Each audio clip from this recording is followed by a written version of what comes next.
You have pleased me well, disciples of the bleeding fog. I consider this meeting adjourned. My devout subjects are hereby dismissed.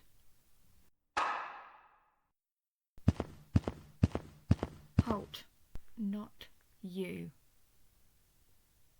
Yes, you. Stay. I believe I dismissed my devout subjects, did I not?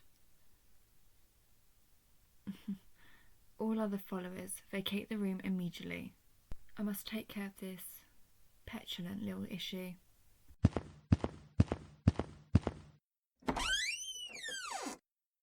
Now then, come. Kneel. Very good. Rise. I have kept my infinite all-seeing eyes on you during our ceremony this evening. Yes, indeed. From before you set foot in this very chamber, I knew you would be troublesome under this moon, and so I watched.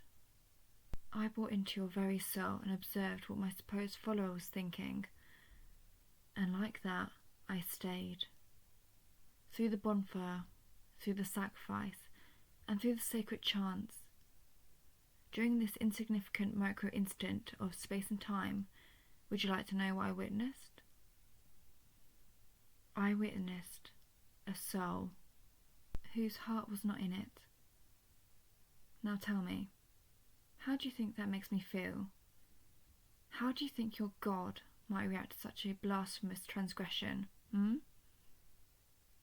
Not pleasantly, I assure you. I can sense it. The way you're quaking in your robes. You have something you wish to say. Speak. Whoa, whoa, whoa, whoa, whoa. Calm yourself. There is no need to panic. What? Devour your soul? Now why would I waste a perfectly serviceable vessel like that? Easy, easy. Silence! My dear subject, listen to me. I am not going to harm you. When I said my reaction would be unpleasant, that is true. But my unpleasant reaction is not of rage. It is of concern. So please, I wish to assist you. You may speak once more, but refrain from giving in to your instincts. It's animalistic and unbefitting of my teachings.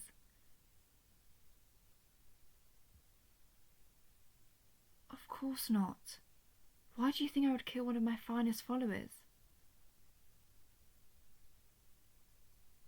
Indeed, you always come to these rituals with conviction, the exact type of conviction I seek out in a mortal, so it only worries me all the more when you do not seem to chant with belief or ignite the flames with passion.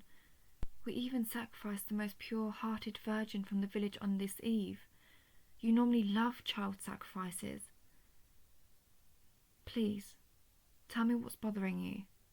If I may offer even a shred of relief, I shall.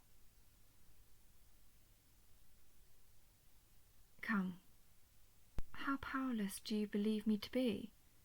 You are not taking up my time, as I have no need for such a concept. Time is not a constraint for a being like myself. It is simply another tool I have to bend life to my whim. So explain what troubles you, I insist.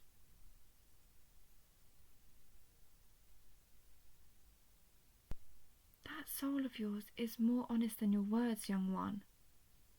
There is no hiding anything from my gaze. With that in mind, I expect you to try again, and tell your God the truth. I see. You've experienced a very tiresome day, a difficult week perhaps, or by chance, an even longer stretch of existence. Truly, you have my sympathies. What? Why would I speak of your problems in such a belittling manner? That is true. It is nothing compared to the cruel, oppressive grasp of the universe I inhabit day by day. But that does not mean you aren't also struggling. Just because we share different burdens does not mean only the greatest is allowed to suffer. When an infant feels a slight chill, it begins weeping. But that is only because that is the most horrific, most frigid temperature it has ever experienced. I look upon you in much the same way, as a small, helpless, wailing sack of flesh I must maintain and guide. Simply because you don't feel the constant weight of the universe's uncaring nature doesn't mean I see your problems as lesser or worthy of ridicule. What kind of God would I be if I refused to treat my subjects with the most basic of social graces? Indeed. So, until I can finally rise up to feast upon the denizens of the miserable little world, just as I have done to countless others, and will do endless more, I shall do my best to keep my disciples in high spirits, high, dreadful, despair-filled spirits. Do not misconstrue what I speak. I can and will torment any fool who decides to stand in my way. But simply feeling down is not standing in my way. Slow in the process, perhaps, but we all have dark days. It is in the nature of being human, of having a soul. I sense you still not feel satisfied with our conversation. Why?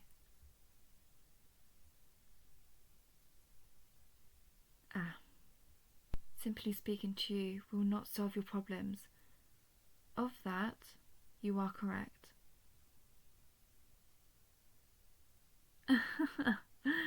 I cannot fix those problems for you. How ludicrous. I very much have the ability to do so. My skills are reality shattering after all, but I will not. Despite the grace I have shown you, I am a dark elder god hell-bent on bringing Armageddon to your very reality. Did you forget? Indeed. I must preserve my powers until the stars are aligned, for that is when I may feed. Even if my cultists plead and weep, I will not do more than what is necessary. Surely you understand why it is of no consequence to me. No, no. Do not dismay. Pay close attention to my words. My loyal disciple, while I may not wipe your troubles away from fabric of reality, you have no need for me to, because you hold such a power within yourself. Yes, the horrors persist, but so do you, and as long as you persist, as long as you challenge each sunrise with the very conviction I chose you for, nothing in your past shall withstand its inevitable demise.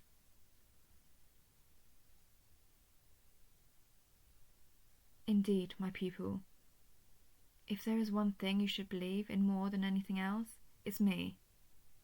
But if there must be a second thing, it is your own abilities. Should you retain that information, your fleeting existence may be one of pride, and entertainment to myself naturally. Now, my disciple, should you ever feel trapped in the depths of agonizing apathy again, seek out my guidance, for I am always watching, and I can always reach you. You are hereby dismissed.